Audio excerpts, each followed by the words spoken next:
ગુજરાતના પંચમહાલ જિલ્લામાં બનેલું પાવાગઢ મહાકાળી મંદિર પૌરાણિક, ઐતિહાસિક, ધાર્મિક અને પર્યટનની દૃષ્ટિએ રાજ્યના સૌથી મહત્વપૂર્ણ સ્થળોમાંનું એક ગણાય છે.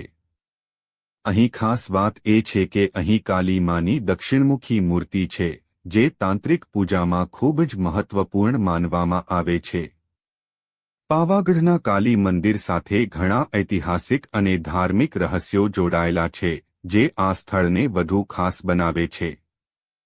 આવી કેટલીક બાબતો ભગવાન રામના પુત્રો લવ અને કુશ અને કેટલીક વિશ્વામિત્ર સાથે સંબંધિત છે. તો ચાલો હવે અમે તમને પાવાગઢ સાથે જોડાયેલી ખૂબ જ રસપ્રદ વાતો જણાવીએ. સૌથી પહેલા જાણીએ આ જગ્યાનું નામ કેવી રીતે પડ્યું. પાવાગઢ નામ પાછળ એક ખૂબ જ પ્રચલિત વાર્તા છે. એવું કહેવાય છે કે એક સમયે આ દુર્ગમ પર્વત પર ચઢવું લગભગ અશક્ય હતું.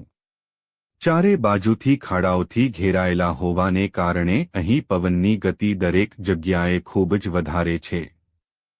તેથી જ તેને પાવાગઢ એટલે કે પવન હંમેશા રહે છે તે સ્થાન કહેવાય છે. પાવાગઢ ડુંગરોની તળેટીમાં ચાંપાનેર શહેર છે, જે મહારાજા વનરાજ ચાવડાએ તેમના શાણા મંત્રીના નામે વસાવ્યું હતું.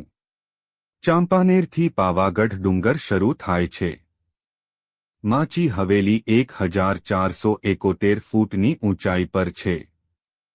માચી હવેલીથી મંદિર સુધી જવા માટે રોપવેની સુવિધા ઉપલબ્ધ છે. અહીંથી મંદિર સુધી પગપાળા પહોંચવા માટે લગભગ 250 સીડીઓ ચઢવી પડે છે. પાવાગઢમાં આવેલ પ્રાચીન મહાકાળીનું મંદિર માતાના શક્તિપીઠોમાંથી એક છે. શક્તિપીઠ એ પૂજા સ્થાન છે જ્યાં સતીના શરીરના અંગો પડ્યા હતા. પુરાણો અનુસાર પિતા દક્ષના યજ્ઞ દરમિયાન અપમાનિત સતીએ યોગની શક્તિથી પોતાનો પ્રાણ ત્યાગ કર્યો હતો. સતીના મૃત્યુથી વ્યથિત થઈને ભગવાન શિવ તેમના મૃત શરીર સાથે તાંડવ કરતા બ્રહ્માંડમાં ભટક્યા અને જ્યાં પણ માતાના શરીરના અંગો પડ્યા ત્યાં તે શક્તિપીઠ બની ગયા. કહેવાય છે કે અહીં સતીના જમણા પગનો અંગૂઠો પડ્યો હતો, જેના કારણે આ જગ્યાનું નામ પાવાગઢ પડ્યું હતું. એટલા માટે આ સ્થાન ખૂબ જ પૂજનીય અને પવિત્ર માનવામાં આવે છે. અહીં સૌથી ખાસ વાત એ છે કે અહીં કાલી માની દક્ષિણમુખી મૂર્તિ છે, જેની તાંત્રિક રીતે પૂજા કરવામાં આવે છે અને આ પર્વતો ગુરુ વિશ્વામિત્ર સાથે પણ જોડાયેલા છે. પુરાણોમાં કહેવાય છે કે ગુરુ વિશ્વામિત્રએ અહીં કાલી મા માટે તપસ્યા કરી હતી. પાવાગઢમાં કાલી મંદિર તે શક્તિપીઠોમાંથી એક છે.